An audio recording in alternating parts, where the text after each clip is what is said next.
VloggerDome, the TV show, Episode 6, Animal Rights and Vegetarianism, featuring Glynos, and Vox Neruda, and Butch McKillbison. Welcome to this 6th edition of VloggerDome, the TV show. This episode's about vegetarianism, or generally speaking, animal rights, kind of the same thing. Human responsibility to animals, however you want to phrase it. And yeah, we're going to do something not completely different in that I often have to make response videos to people's arguments, and so yeah, for this episode I'll engage someone in a conversation in video format, and pretty much demonstrate what I do a lot of the time and how it's done. And so let's begin. Is this thing on? Is it on? Yes, it's on. Alright, I'm making a video for this guy in Mendham because for this VloggerDome thing, and cause this guy is what I would call a carnivore racist, okay? Yeah, well, people say lots of things. They have lots of ways of saying what something is, and that's really not a very smart way to say something, actually. Bigot, you could say. Okay, he's a bigot against people who eat meat. But bigotries are based on something not relevant, something meaningless. And to like or dislike somebody based on a subject like how much torture they impose, depends on how you want to describe this, right? Is not an irrelevant thing. It's a character issue, and it's a reasonable way to judge each other.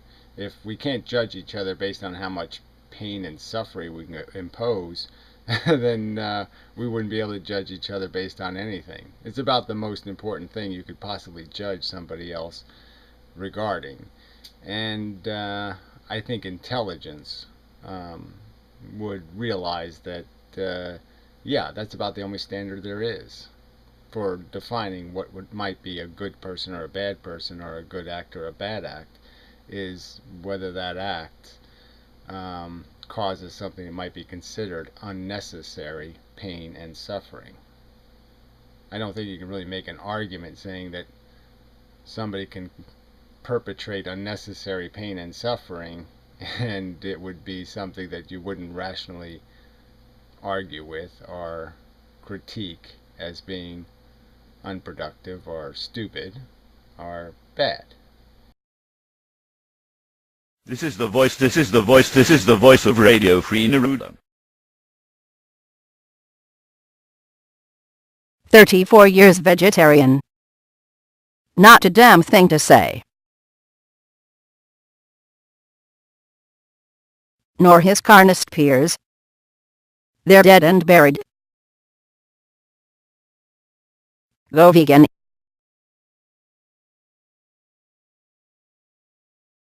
Thinks that it's not a good thing for us to be killing and eating meat. And this Mendham guy thinks we should all become vegetarians. Yeah, at least philosophically, at least in principle, okay, in ideal. So even if you didn't become a vegetarian, the real argument is just to recognize that you have an addiction or a vice, and that it would be better if people could gain their sustenance without doing this unnecessary harm thing.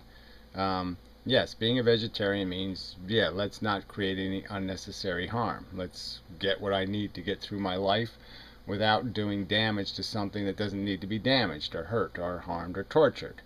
And clearly the processing of meat, getting it from the environment, or creating it in the environment so you can get it from the environment, just harasses sentient feeling organisms, and there's no way to really argue they're not sentient feeling organisms, and that's bad. it's not a complex argument. I mean, it's just pretty obvious. And so the defense is, what is there to say it's okay to do bad stuff? You're human, you're special, God says so.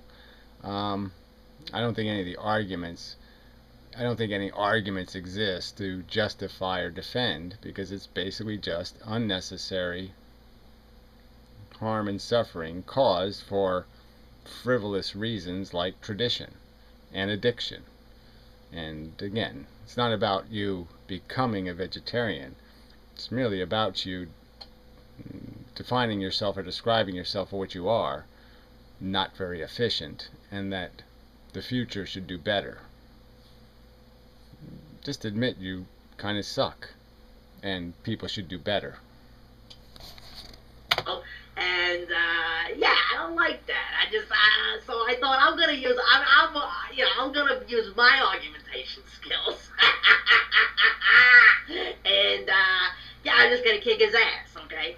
All right. So hey there, Mendham. Okay, my name, I guess I should say real quick too, is it's Butch McKillbison.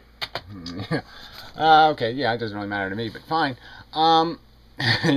So I guess maybe I can make an argument out of just this idea of what it is that we're arguing. Are we arguing some kind of real thing, or are we just arguing tradition, arguing culture?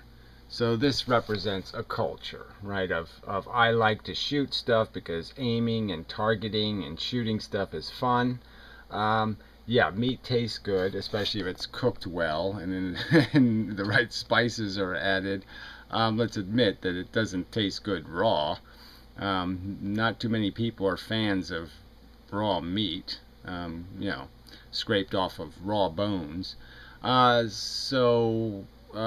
the argument really can't be one from nature, and the argument really can't be that you're just arguing culture. You're just arguing a habit, and you're saying this habit is really cool. So we as a society have generally agreed that some habits, some traditions like bullfighting or cockfighting or dog fighting or cat fighting or whatever kind of fighting you want to come up with is unnecessarily cruel entertainment. And I think we could applaud the human race for at least getting that right. And this falls into the same category. It just hasn't been qualified as one of those unnecessary, trivial brutalities that we have committed for no real good reason, except because dumb people came up with dumb traditions, and we can do a lot better than that. Something like that. Alright, so people tell me my entire life I'm a really good thinker. Okay, so I came up with a series of statements and maybe some questions. Okay, and I'm gonna say them, and then I'm sure Mendham is just gonna be totally blown away. Okay, so human beings, okay, have got meat eating, in our DNA. Okay, it's in the DNA. Yeah. Yeah, this is an argument that is made by a lot of people that they want to defend the tradition by saying it's something that's gone on forever, or it's something that has to go on. Clearly it doesn't have to. There's billions of people on Earth right now who either consume no meat or very little meat in their diet, and they do just fine. And when it's actually statistically analyzed, it's found that they live healthier and longer because of it. They might do it because of poverty. They might do it because they can't afford the indulgence of eating meat. It might not be because they have a philosophy that says it's abhorrent or wrong, but many do it because they know it's just not right. And there's no negative consequence for that behavior, and there appears to be all kinds of positive consequences towards living a better quality of life. Because the meat is basically not exactly healthy. It's not good for you. Your body can't metabolize it, and it certainly wasn't metabolizing. If you actually believe we were at some point eating raw meat, we certainly can't metabolize that. So there is nothing about our DNA that screams meat eater. The DNA screams, like all other great apes, a diet 99.99% vegetarian, and certainly not in any way health dependent on the consumption of meat, because raw meat will not sit well in a great ape's digestive system. It's not made for it. It's made to process carbohydrates and fruits and vegetables. That's what it's made to process. Grains and such. Wheat made human beings great, not meat. We got steak and bacon and pork chops and fish sticks. You know, I got a couple of fish sticks all through me. My doctor told me I got fish sticks all over the place in me. My doctor said last time. Yeah, that's funny. But this brings up the subject of what animals are, clearly some animals are on a scale, or we try to assume or try to understand what they're capable of. Now, mammals obviously have the same brain that we have basically in terms of its features and its parts. And we can clearly see they have much the same kind of emotional disposition and sensitive disposition, the same senses. And they're experiencing, we can imagine, much of what we're experiencing in terms of feeling good and feeling bad. When you get to something like a fish, well then, yeah, you're talking about a brain that's much more primitive. But the argument would be it's primitive in what way? It's not as smart, but it could be just as sensual, in that it's taking in a lot of sense data and reacting to it based on sensations that are positive and negative. So you see that in fish. You see that in a lot of primitive organisms that are quite capable of acting based on what's first created, which is a feeling, a reaction, an emotion, and that they use whatever intelligence they have, which may be limited, to come up with a strategy to react to what they're feeling. So they still feel fear and terror and pain. And this could go down to very crude organisms. Even insects may be quite capable of sensually feeling life, and we can't just ignore that if we're going to call ourselves intelligent. We can't just say we're just going to pretend they're little plastic toys that bounce around us. We have to recognize that they have a piece of us, that they have a substance that we respect in each other, and that we have no reason not to respect it in them.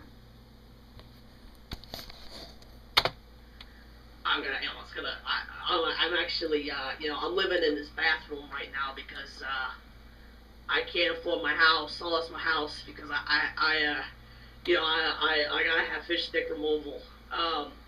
It's,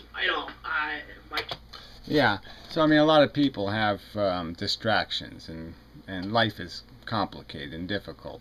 And so, this is difficult because you're saying, look, something you're habitized to, something you're comfortable doing, something that means something to you in your life, it gives you some pleasure, is something you're really not supposed to be doing.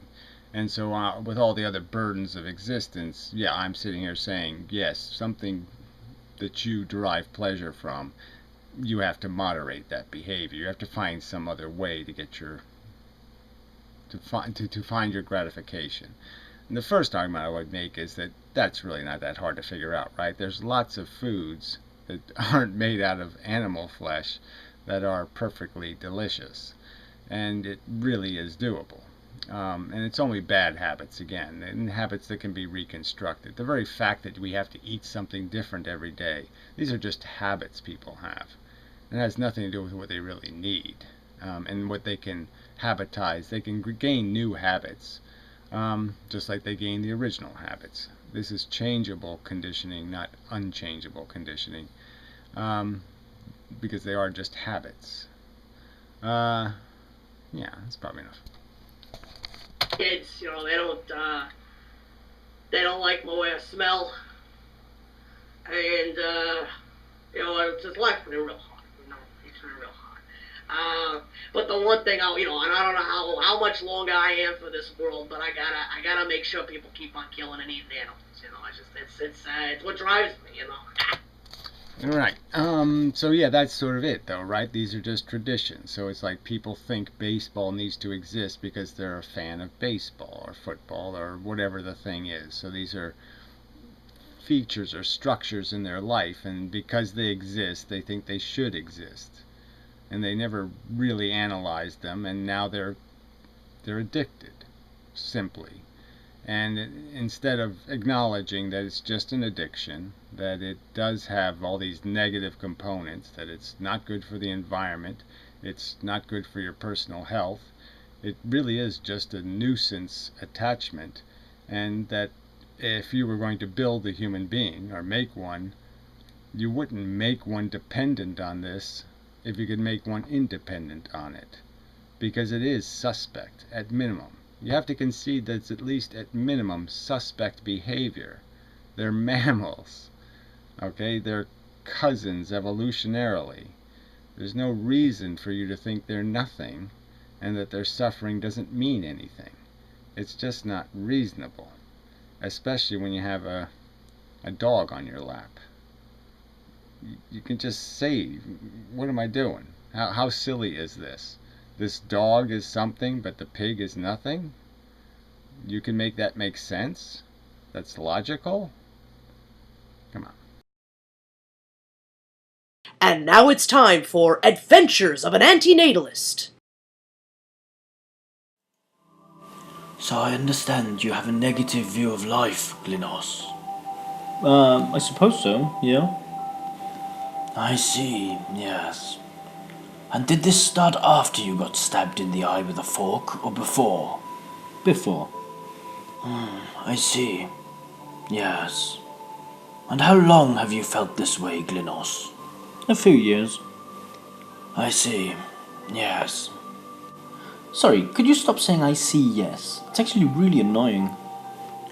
Interesting. Are you annoyed with me, Glynos? Or with yourself? No, it's definitely with you. I'm fine.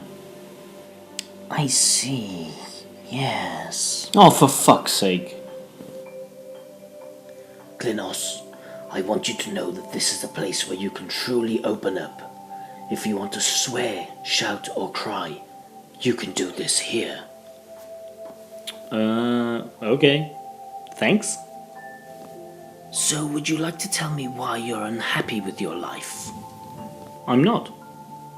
But you said earlier that you have a negative view of life. Yeah, life in general is a pretty moronic, chaotic, and unfair system, but I happen to get lucky with mine. I see, yes. And why do you think life has been unfair to you, Glynos? No, I don't. I'm fine. So far.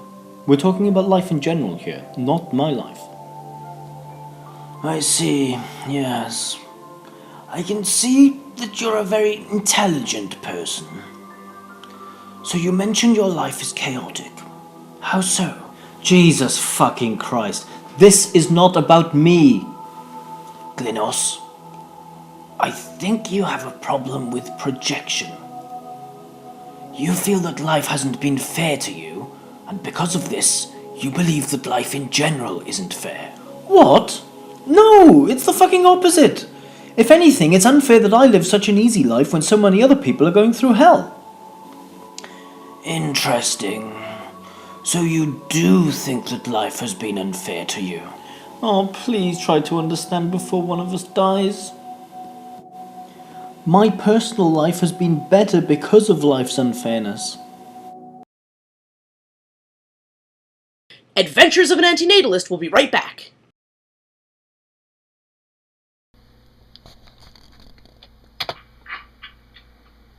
Okay, but there's another one. It's all really hard about this one. Okay, look at my fangs. Okay? Look at my fangs. See my fangs? You can see, wait, see? You see my fangs? You see them? I got fangs. You see my fangs? Okay, well, I was meant, okay, so you see my fangs. Okay, you see them. You see the fangs. Okay, I was meant to tear flesh apart, to drink blood. I mean, deep down. Okay, look at this. Yeah, so the argument from nature just fails. First, it's not an argument because it's not our nature. And every kind of biological fact points to the fact that we weren't eating meat until we acquired fire, and fire made the difference in terms of being able to find other things to eat if we had to, and that it was basically finding other things to eat if we had to. Not necessary to our function, just something we added, like a goat could add anything it wants to because it can. It can add it, it adds it, but it doesn't need to. There's no requirement to. It can live without it. A bear can survive without eating salmon, but if the salmon are there, it'll eat them because it gains, it eats the fat, which is, see, this is another part of it, right? I mean, people think it's eating meat when the bears are really just eating fat. And that's mostly what you're going to metabolize out of meat anyway, are the fat calories. Because the protein is basically not something that any organism likes to metabolize, because it takes energy to break the proteins down into the sugar that you're going to use, your body's going to use. So you're basically wasting energy to make the energy, and there's a huge inefficiency in that. And we certainly don't have the digestive system that wants the kind of bacteria that would grow if we actually let the stuff sit in us long enough to process the protein. So, and that's why carnivores have a shorter digestive tract, is because they just give up on it. They don't see any value in trying to process it, and so most of the calories are expelled because they're too hard to acquire out of complex proteins. So just by a molecular argument solves this natural argument. Yeah. My life, look at you. Okay, we were meant to be lions. Okay, lions. Okay, eating meat and hunting for like to eat the meat and eating the meat. It's Yeah, well, hunting. Right, so I mean, you can just imagine human beings running across something, trying to catch something, trying to rip hide off of an organism, and then trying to get the flesh out of it without soiling it with the bacteria inside the organs. No practical hope of doing any of that in nature. And again, so it was only through fire that we found meat not only more consumable because it was tastier and easier to process or chew, because we basically are pre-processing it. Fire processes the meat into something different, and that's why it tastes better, and that's why it's less harsh on our internal organs. So it's just part of our technology. We found that we can technically do it, and so now we do it. But we're not dependent on it, and it certainly isn't our long tradition. It's not what we've been doing for most of our evolution. Most of our evolution, we have been vegetarians. spiritual, okay? Alright, Jesus wants me to be a meat eater. Yeah, that's sort of a good subject. It's just the idea that this is a tradition that is fundamentally defended through religion. And if people were philosophically free of any religious notions, that I think it would have occurred to human beings a long time ago to analyze the situation of the hierarchy in nature and maybe perceive themselves as the older brother to the other animals in nature, and to recognize that the real distinction between you and them is intelligence, not sensitivity. That it isn't the ability to feel that's deficient in animals. No, it's just that they don't, they don't do fractions and they don't have vocabulary. But they do have a very vital life as a feeling organism, and clearly can be tortured and tormented and can know what agony is. And so I think without religion, without this God saying it's okay to play with animals in this negative way, that it would have occurred to human beings a long time ago that there's something fundamentally wrong with this idea that we can just throw anything on the Barbie. You could also bring up just other, traditions, cannibalism in human beings. Clearly that could have caught on.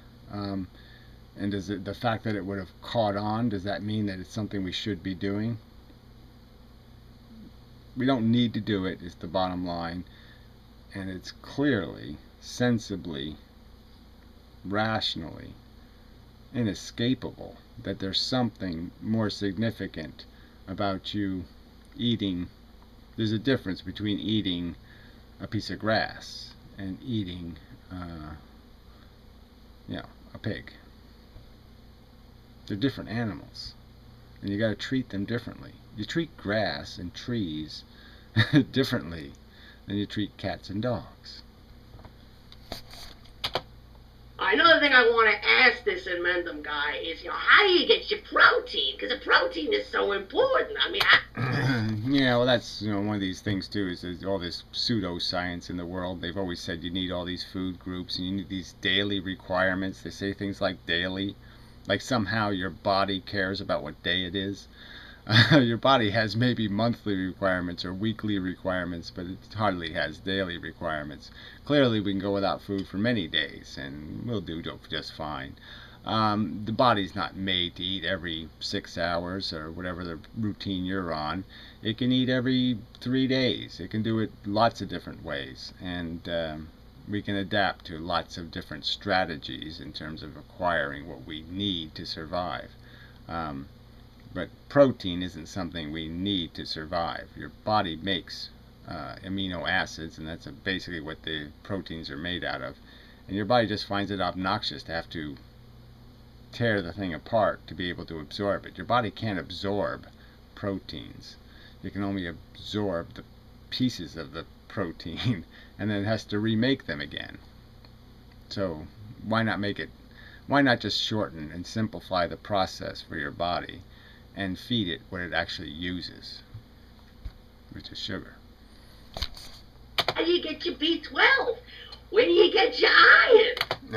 Right, well, iron's really not a problem, but B12 is kind of an interesting thing, just because it's something many organisms are dependent on, but the sourcing is kind of ironic or funny in the sense that it's really a byproduct of bacterial function, but it's always in the environment. It's always been in the environment. There was no way to avoid B12, so it wouldn't be even a problem to get B12 if you lived in nature, because it would be on all the surfaces around you. Everything would be basically, anything that a bacteria would have crawled on would likely be littered with B12. So anytime you consumed anything raw in the environment, you would likely pick up some amount of B12. It's everywhere. It's dirt. It's in it. And it's only because we cleaned up our life and sanitized our life and started boiling our life that B12 became an issue. And yes, that would only be found in these more complex foods that have it stored inside of protein molecules and all of that stuff. So I mean, it's only because of the fact that we started eating outside of nature in a sanitized environment that B12 became a problem. But it's not evidence of some dependency on meat, that we have a dependency to be aware of the fact that we're not eating dirt anymore in our food, and therefore we might need to supplement our diet with a vitamin. The vitamin, we got B12 not from meat, but we got it from the environment. So it's not evidence of some dependency on meat eating. It's just evidence that we've separated ourselves from the raw environment. Kind of a technical argument, but it's sort of a technical subject, and people just don't care about the truth. They just make stuff up. Where do you get your omega-3? Because you can't make it through the day without this stuff. Another thing too is this bullshit about animals feeling. Okay, animals can't feel. Okay, they don't care about where we put them. Okay, they're lucky to have us. I mean. Okay, so they can be lucky though. Yeah, but it's an interesting argument, just in terms of we really don't know, because we can't be an animal. We can't know what it's like to be one. You can't be a lot of things. You can't change your ethnicity. You can't change your race. You can't change your sex. You can't.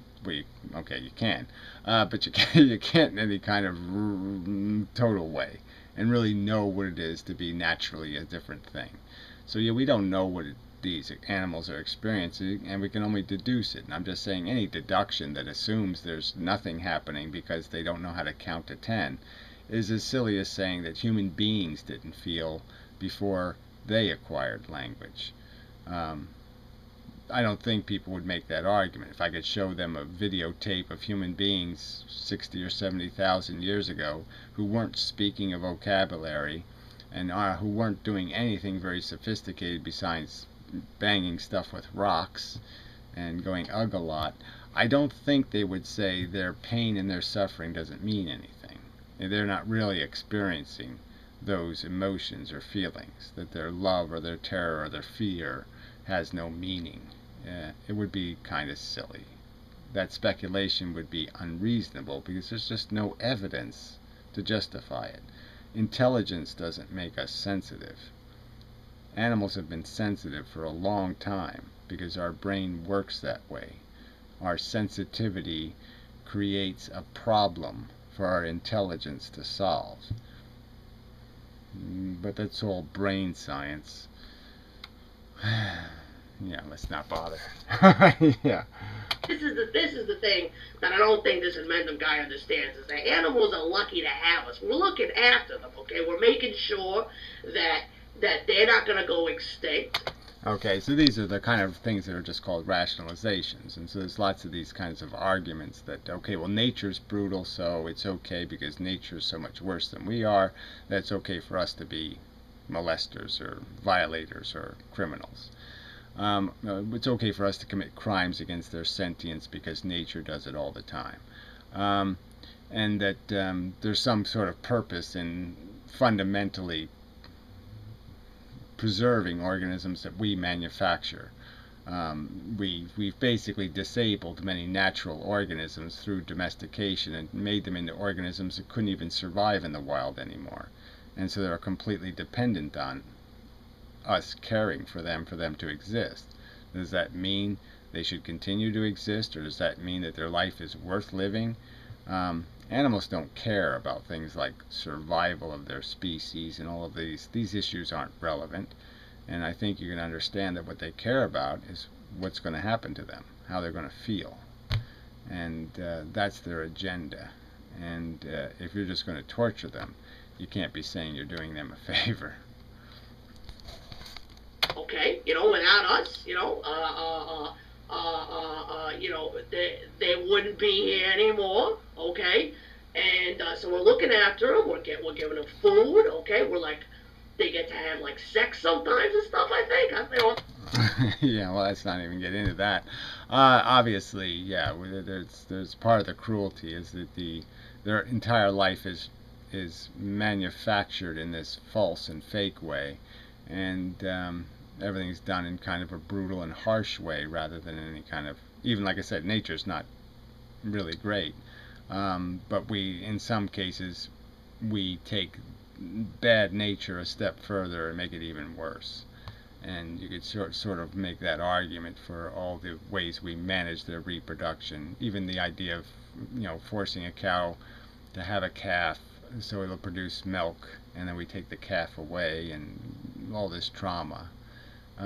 If it was happening to you, I think you would know it's not a good thing. I think you would know that listening to some person's rationalizations about how they're being considerate of you would be kind of really offensive. I mean, if cows could understand this conversation, I think you'd know what kind of, they'd probably give you a certain hoof and say something appropriate to the circumstance. If they're not going to get into have any sex, okay, maybe we got something to think about, as far as how we're treating the animals. Because, they don't feel, so they don't really have sex. It's just a lapse in my logical, assessment of the situation. Yeah, well, people do a lot of that, right? And, and people just don't care. I mean, they have too many things to think about in life, lots of distractions. And so they just say, okay, give me a simple answer to justify what I'm doing, and don't make me take responsibility for what may be horrible torture.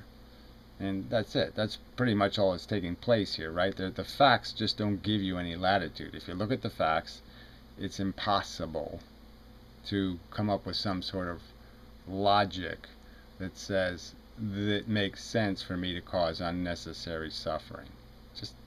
can't do that. It's not possible to make that logical. And these kinds of desperate rationalizations make that obvious.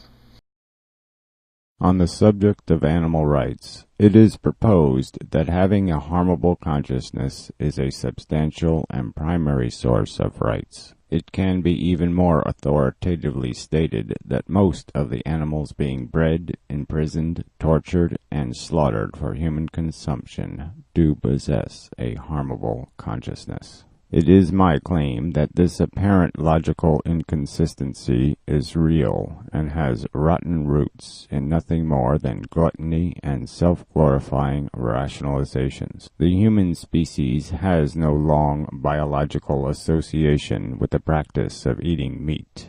It is just a cruel, ignorant game it learned to play with fire.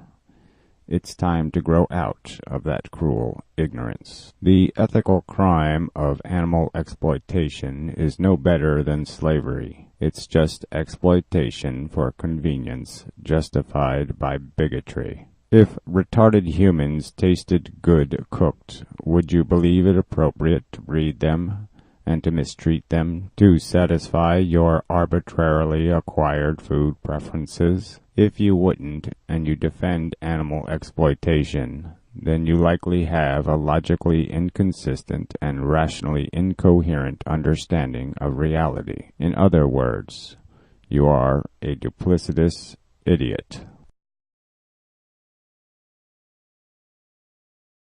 Sorry about that, but what I'm saying is that, they're lucky to have us, okay? They like where they are, they like what we're doing, and I think, honestly, okay, if you asked this chicken, this drummy, okay, you asked this drummy if in its life, if you could go back to where before it was a drummy, okay, and you asked the drummy, are you happy knowing now what I'm about to tell you, and what I'm about to tell you is that you died to be delicious?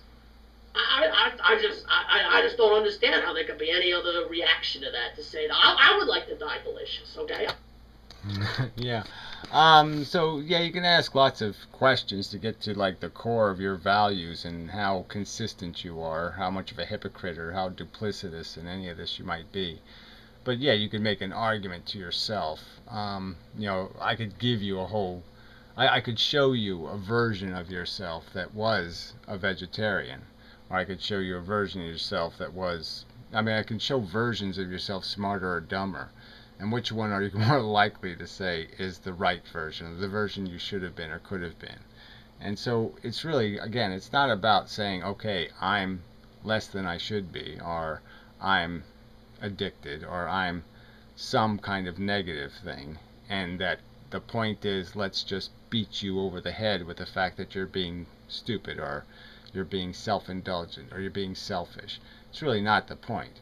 The point is to recognize that we should encourage each other to be better, all right, to do better. And we know that it's really not hard to make that better version of you. That all it means is you just take out a couple of things that happened in your maturation that got you dependent on this behavior, give you a couple of ideas, and those ideas will give you all the strength you need to resist putting your face in the bucket of fat. That you won't need to do it, you won't be compelled to do it, and you'll have a couple of ideas to just give you enough realization that this is a place I don't want to go. So again, just because you're covered in quicksand and you like the feeling of quicksand, it would be really stupid, and you've gotten kind of good at swimming through it. It would be really stupid for you to say, yeah, everybody should go quicksand swimming. No. Bad idea.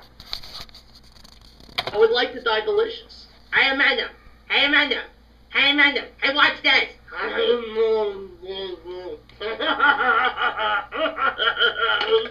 Yeah, you get a lot of that on the internet, where people just want to mock ideas, and because it's people get defensive, right? Philosophy is an argument about your character. If you believe in something that somebody else believes is stupid or cruel, the arguments are going to get kind of personal. that you really can't avoid if you're saying something you believe in, like your patriotism or something, and somebody mocks your patriotism. It just, or mocks the country that you're patriotic about, or is derogatory. Yeah, these conflicts are just going to make both, just going to make people defensive, and so the argument just becomes defensive, and that's unfortunate, but I guess it's not really avoidable. So just call it comic relief.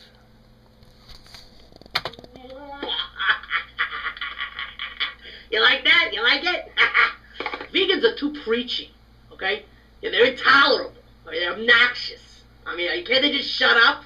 I mean, yeah, but that would be stupid, right? It'd be stupid for them to say, I see something that's fundamentally wrong, and now I'll shut up about it. So yeah, most of us should be grateful that most of the people who did something about slavery didn't just shut up. It's kind of good because, yeah, we don't have to deal with that problem.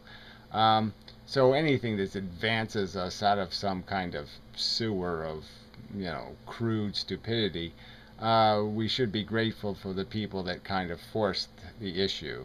So, yeah, but there can be argument's always going to be difficult, and what kind of argument's going to mean something to somebody is also always hard to predict. You can't tailor it for every person to get to their core, what means something to them. Celebrity endorsements help, but yeah, you do have to argue. So yeah, it's an argument. their mamas ever tell them that they gotta clean everything off their plate, okay? What's wrong? What's wrong, vegetarians? What's wrong, vegans? Don't you know how to clean your plate? Another thing about this vegetarian. So again, that's another argument from tradition, I suppose.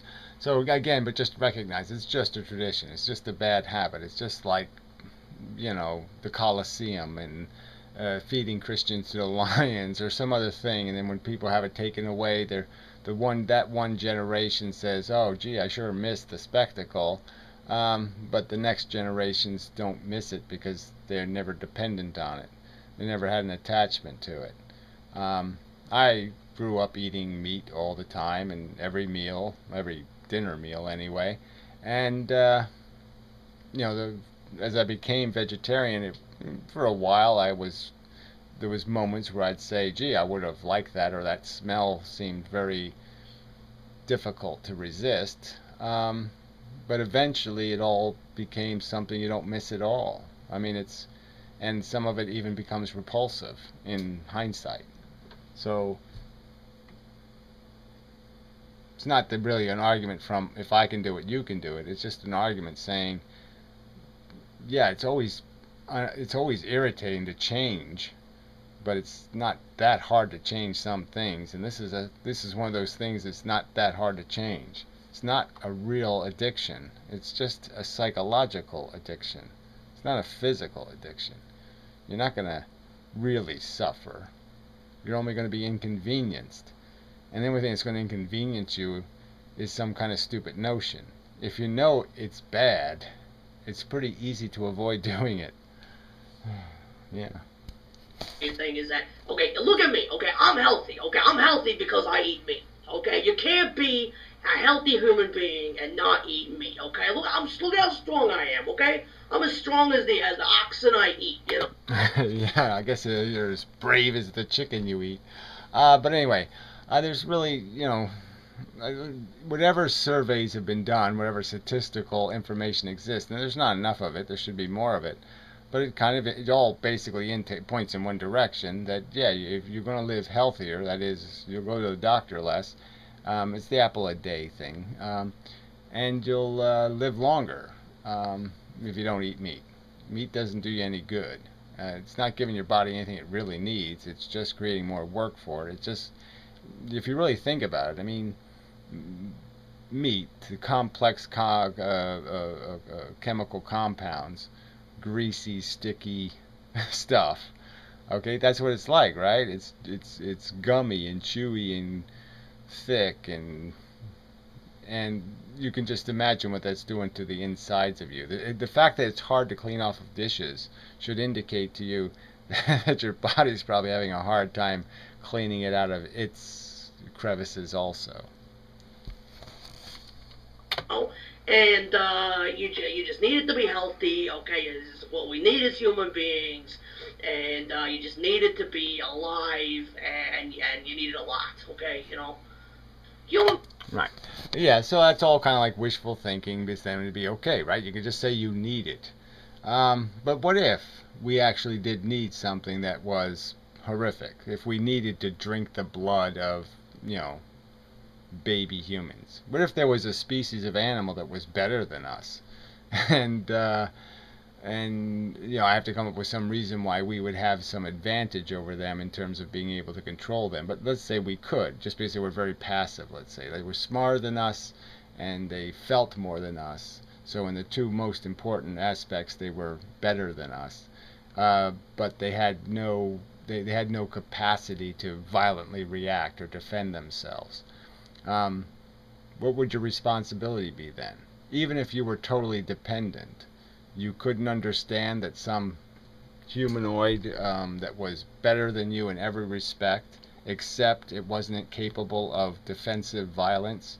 You should consume it. You should vampire it. Would you make rationalizations?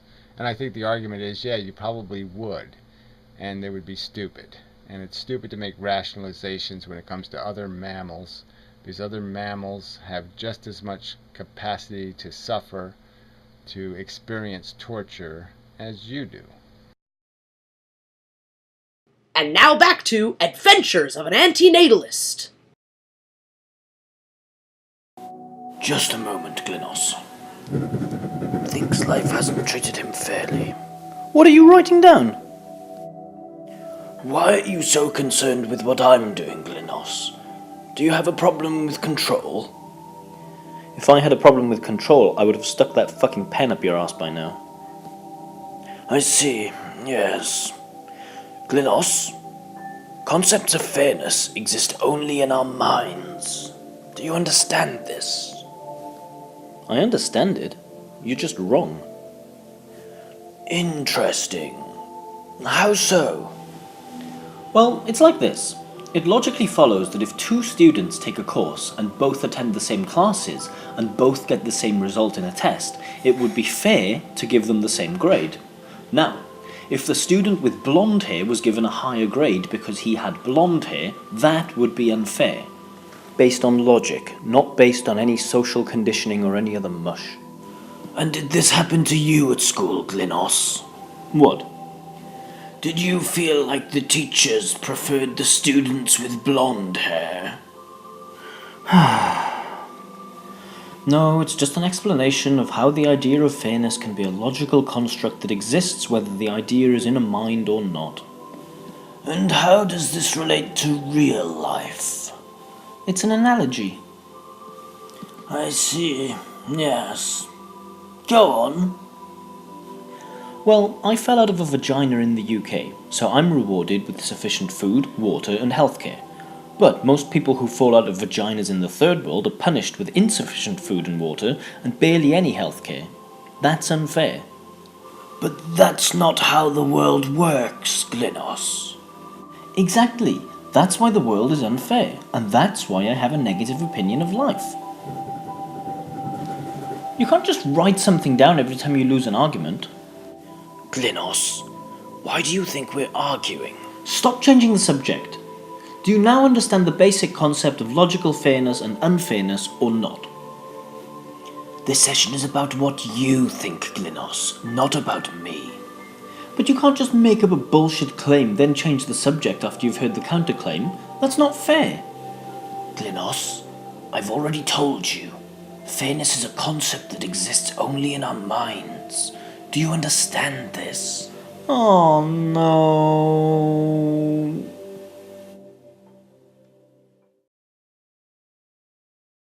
Beings have been eating meat for like hundreds of years, and so why stop? Yeah, hundreds. Yeah. So again, but the argument from nature, again, our ancestors, our long ancestors clearly were vegetarian. All the great apes are vegetarian. Our physique, our body has not a carnivore written all over it. What we are, who cares? But what we have written all over ourselves is not a carnivore. Nah, we got a good thing going, and why stop? It's just become a tradition. It's our identity. True. Yes, people live by it and they live on it, and but it's a tradition that, like many traditions, is stupid. It's bred or fostered or made possible because people were ignorant, and we're not ignorant anymore. We're not stupid. We're not driven by dogmas, silly notions of Adam and Eve and animals created for our use and purpose. No. We can understand the biological fact that these are our ancestors of a sort, and we have an obligation to them, just like a big brother might have an obligation to a little brother.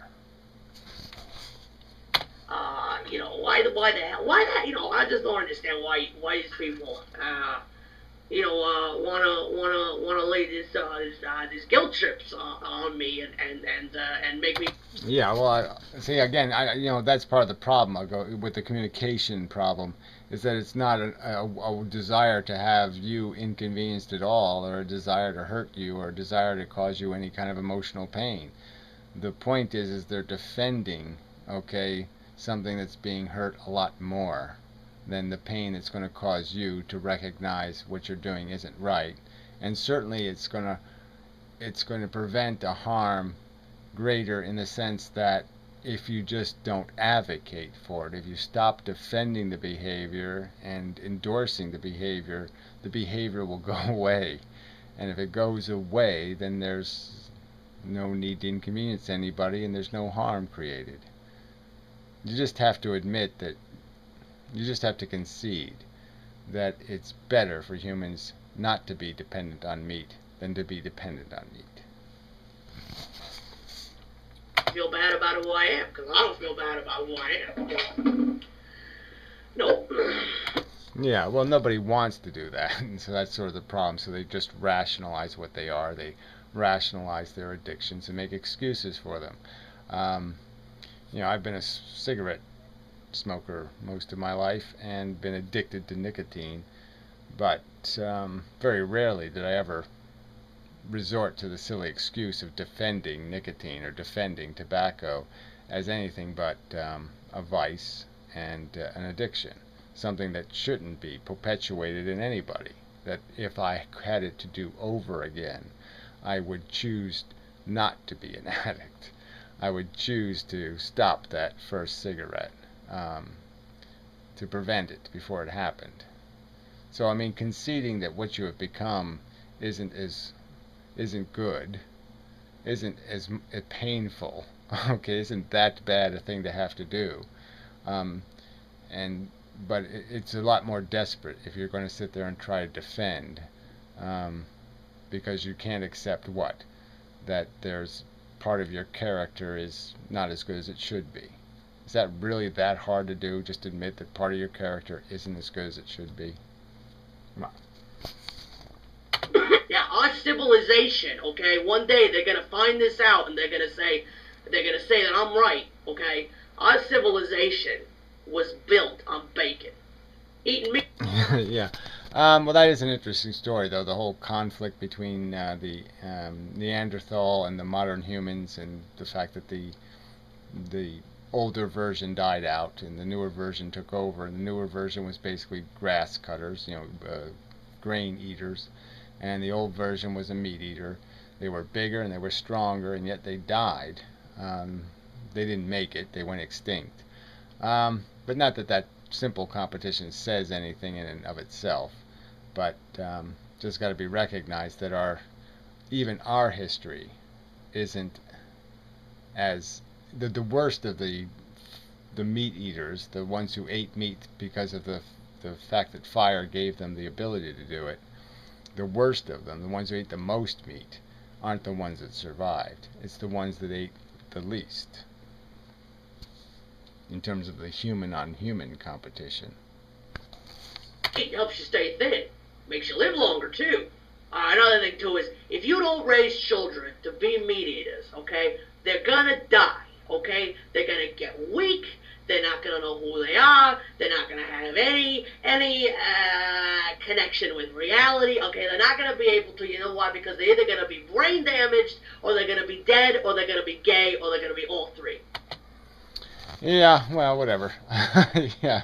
So anyway, I guess you can just keep talking about rationalizations. But yeah, that's really what people keep saying. They just try to keep defending it because we've always done it. And so they just want to use this argument from tradition and assume that anything good about humans is tied to this somehow. People do that with sports. You know, they'll defend sports and they'll talk about, well, you need it to become to know how to be a graceful winner and to be a graceful loser and do all these and we don't see any evidence of people doing any of that graceful part. We see these obnoxious, dancing in other people's faces and doing all this, so I'm just saying none of this character that they say is necessarily learned through this activity is even demonstrated in the reality. But obviously these rationalizations just make excuses. So instead of calling sports what it is, a silly soap opera, they try to make it integral to developing human character, that we need to somehow beat the crap out of each other in silly, pointless competition to learn how to be human. And most people doing that, it could be argued, are the ones doing things that are very not so good. Beating people up and, beating their wives and doing all kinds of horrible things. Alright, and then the last thing I'm going to say, okay? I'm a free man. I'm going to eat whatever the hell I want, okay? And that's all that's just final, okay? You can't say anything about that, and you can't stop me. Well, I can say things about it, and I'll do that. And yeah, maybe I can't stop you. But eventually, that's the sad part of this, is that these kind of conflicts about basic reality have often ended in these horrible, the Civil War was just awful. Probably the worst war. And yeah, and it was just totally unnecessary, because in hindsight you could just say, we actually had to kill people over this. People couldn't let go of it. They couldn't let go of a dependency, on a terrible abuse. Then that's just the sad, tragic truth of what it is to be human, that people let go, that it takes sometimes takes a lot of muscle and a lot of energy and a lot of waste to break people free of bad ideas and delusional attachments, lies and nonsense. That's kind of depressing. Okay, meat eating is going to go on forever and ever and ever and ever and ever, okay? Well, nothing's going to go on forever and ever and ever.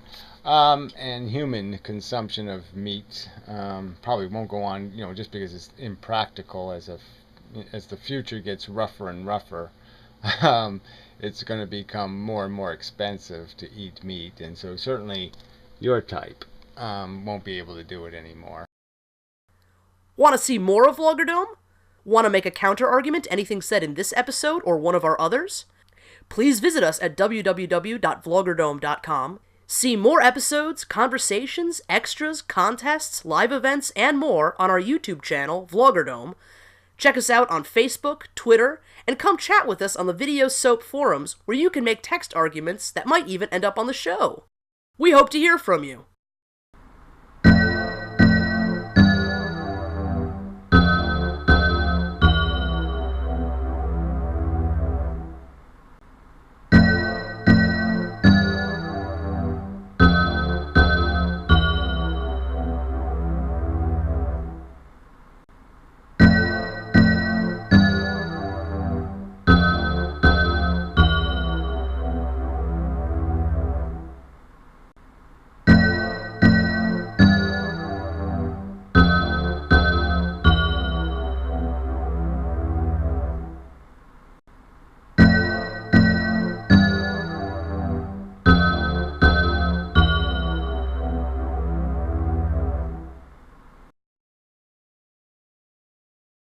Join us next month for VloggerDome episode number 7, Fair Economics.